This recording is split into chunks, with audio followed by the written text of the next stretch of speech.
Elon Musk converted Twitter offices into bedrooms. Hey guys, today we're going to talk about how Elon Musk converted Twitter offices into bedrooms. Let's get right into it.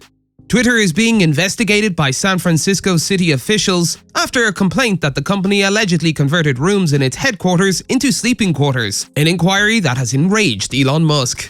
Employees told Forbes that as of December 6th, the office had modest bedrooms featuring unmade mattresses, drab curtains, and giant conference room telepresence monitors, with 4 to 8 beds per floor.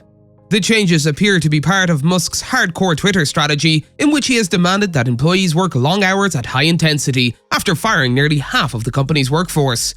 However, according to the San Francisco Chronicle, the company has not applied for any permits to use parts of the building for residential purposes.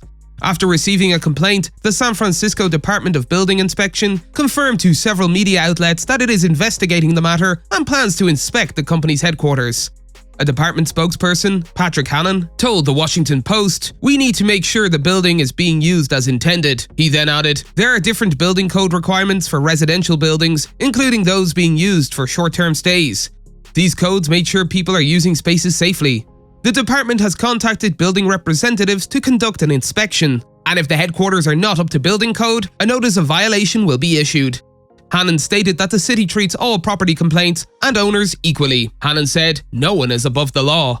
Musk was critical of the investigation. He said on Twitter with a link to an article detailing an account from a father who says his baby overdosed on fentanyl after being exposed to the drug at a city playground. So City of San Francisco attacks companies providing beds for tired employees instead of making sure kids are safe from fentanyl? Where are your priorities? At London Breed.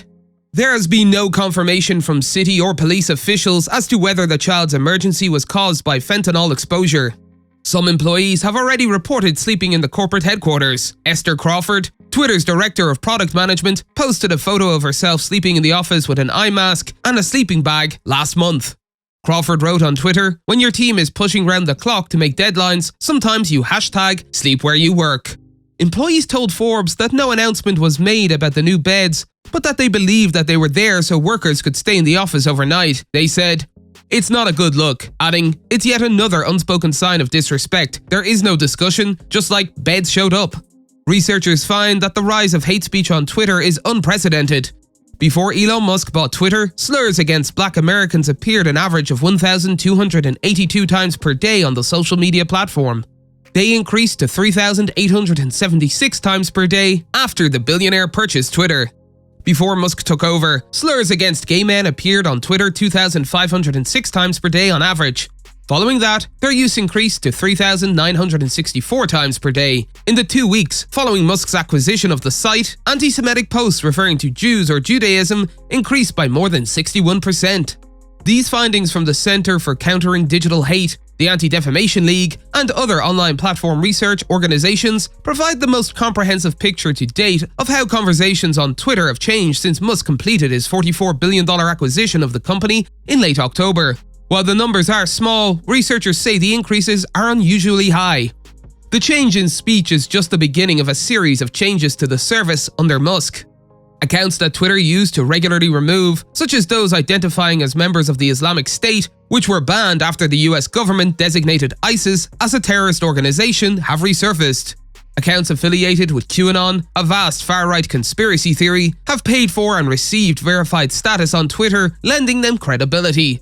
These changes are concerning, according to the researchers, who added that they had never seen such a rapid increase in hate speech, problematic content, and previously banned accounts on a mainstream social media platform in such a short period of time.